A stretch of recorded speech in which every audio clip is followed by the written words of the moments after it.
So I hadn't shot a video about my bikes lately, and the riding season is in full effect. Obviously, with this being Memorial Day weekend, um, I wanted to talk about something that I've done in the past that really means a lot to me.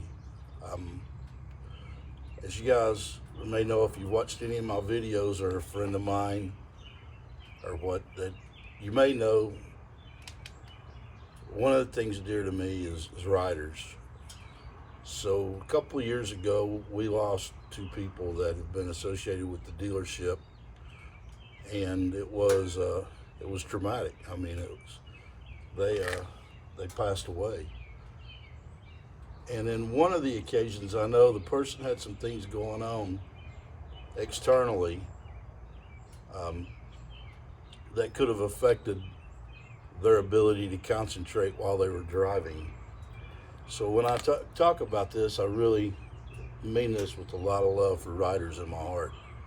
Um, if you have something going on in between your ears underneath that helmet, this is not the bike to get on, or this is not the vehicle to get on and operate when you're not focused on what you're doing. I know people say if I don't get some wind therapy soon, and I believe wind therapy is great. However, it's not therapy. It's just clear your mind. So when you go to get out on these bikes, um, you don't want to have problems from home, problems from work, um, other influences that can take your attention away from the road.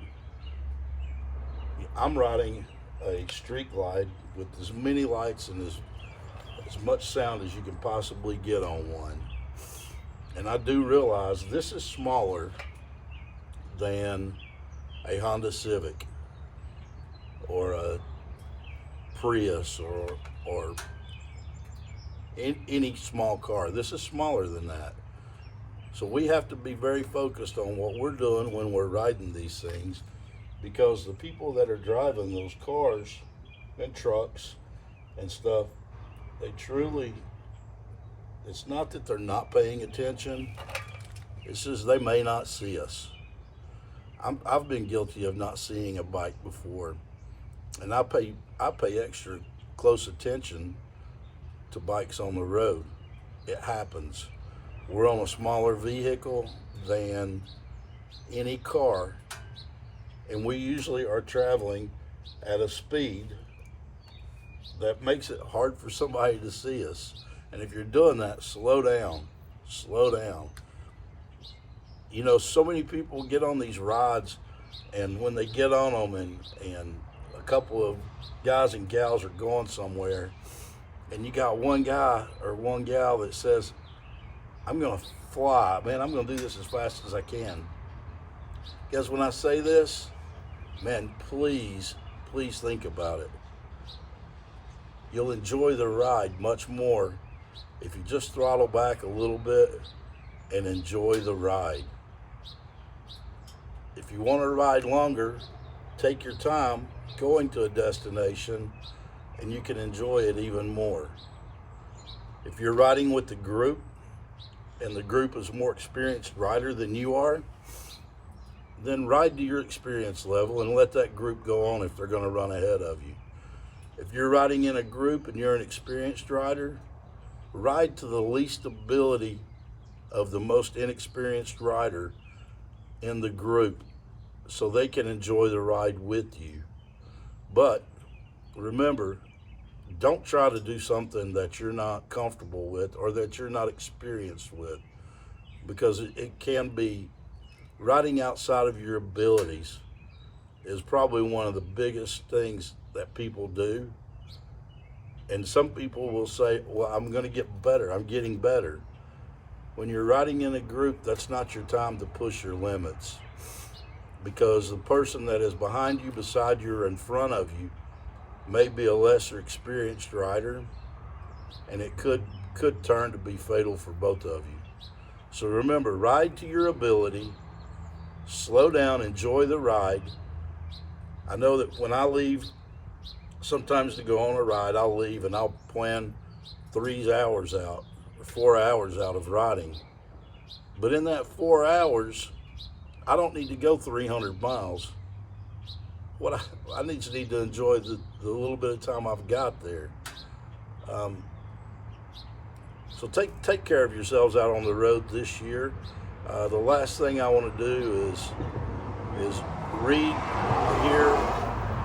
a post, hear it on the news, hear it anything, or see buddy checks on Facebook and it be somebody I know. Where I work at, Bootlegger Harley Davidson, we're riders and we love riders and we like taking care of riders. But one of the things I ask of you is take care of yourselves while you're out there on the road. It's the greatest experience in the world is having a great ride. And a great ride isn't necessarily the ride that you take for 60 miles and do it in 40 minutes. A great ride is one that you can take with a friend, and when you get somewhere, somebody ain't scared to death, somebody ain't panicked, somebody's not uncomfortable with the ride, but everybody's having a good time. Guys, come down and see us at Bootlegger Harley Davidson. We'll work hard for you. Come down, have a cup of coffee, grab a Coke, come down on a bike night and see us. Heck, just stop in and say hi. If you take the time to stop in and say hi, we're going to take the time to get to know you a little better too. Again, come down and see us at Bootlegger Harley Davidson. If you like the video, please share it, subscribe, like, share, and subscribe. I'm not trying to do YouTube to be an influencer. I ain't trying to get paid from it or none of that. But I'm trying to share very crucial information that could possibly save somebody's life in the future. So take your time, get out and ride. It's not the fastest thing in the world you need to do. It's the most joyful thing you need to do. And if you believe in it, man, please like, subscribe, and share. I'll be putting more videos up as we go into the riding season about some of the great rides in East Tennessee. If you're not in East Tennessee and you do come to East Tennessee to ride, if you'll come by Bootlegger Harley Davidson, I'll give you a local ride map for southeastern Kentucky, western North Carolina, western South Carolina, northeast Georgia, and eastern Tennessee from Nashville all the way over. Wild Rides puts this out, and it's an amazing map. And it'll show you about 30 great rides in this area. If you come into East Tennessee, it's always good to have one. Stop in, man. We'll give you direction on where's a good place to stay. Man, where's a good place to eat. We're riders taking care of riders at Bootlegger Harley Davidson. Thank you again for watching my video.